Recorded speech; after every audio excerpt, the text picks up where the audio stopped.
Blood on the sea. How Europe pays Libya to do its dirty work. There is an invisible line on the sea. On one side, we call it rescue. On the other, interception. The sea is the same. What changes are the hands you deliver those bodies into. For years, they've told us the same fairy tale. We're training the Libyan Coast Guard to fight traffickers. Then you start reading the documents, the real ones, the ones that never make it into talk shows, UN reports, fact-finding missions, NGOs. Inside, it's always the same story. Migrants are not being rescued. They're being captured. They don't enter a system of protection. They enter a system of capture and monetization. They are taken to centers that on paper are government facilities. In reality, they are warehouses of human flesh, airless cells, beatings, rapes, hunger used as a tool of control. If you stop at official statements, it all looks like order and cooperation. But if you follow the paper trail, you see that migration, for parts of the Libyan police and security apparatus, is a business model. The sequence is almost industrial. 1. Interception at sea or arrest on land. 2. Transfer to a detention center. 3. Extortion call to the family. Pay or we'll destroy him. 4. If no one pays, Plan B. Forced labor, slavery, resale to other militias. In government language, this is migration management. In real life, it is organized extortion with torture built in.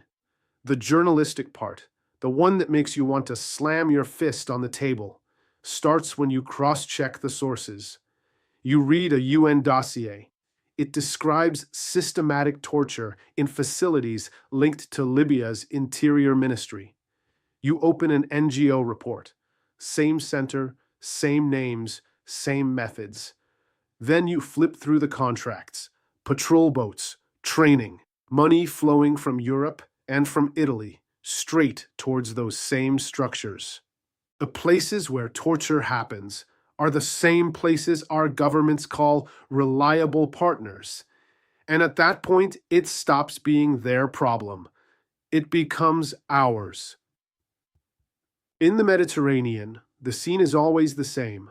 A rubber boat in distress, a rescue ship asking to intervene, and a Libyan patrol boat, funded and equipped by us, arriving and shouting, "Stand back, we're taking over."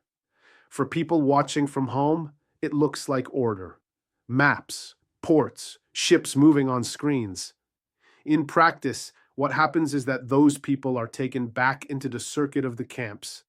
They are thrown back into the chain of beatings, blackmail, violence. And if anyone tries to interrupt that circuit, they risk catching gunfire as well. It has happened to rescue ships, not from pirate skiffs, from units of the Libyan Coast Guard, financed and legitimized by agreements signed in Europe.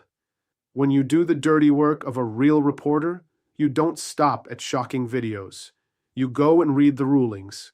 You discover that Italy's Court of Cassation has written in black and white that Libya is not a safe port, that sending people back means exposing them to torture and inhuman treatment, that taking part in that mechanism in any way can create legal responsibility. Then you walk out of the courts and listen to the politicians, the same ones who have read those documents, who know those rulings, keep repeating, "We must strengthen cooperation with the Libyan Coast Guard." The translation is simple. We know what happens to those people, but we've decided it suits us. As a reporter, you ask yourself one question: who profits? On one side, militias and parts of the Libyan security forces. They cash in on human trafficking, on ransom payments, forced labor, the entire chain of violence. On the other side, European governments. They cash in politically, showing reduced arrivals, pretending not to see the price paid by those trapped on the other side of the sea. In the middle, you have a cosmetic trick of language. Pushbacks that aren't called pushbacks. Camps that aren't called camps. Abuses that are downgraded to critical issues. A serious government would do something very different. First, it would stand up in parliament and say, what is happening in Libyan centers is torture.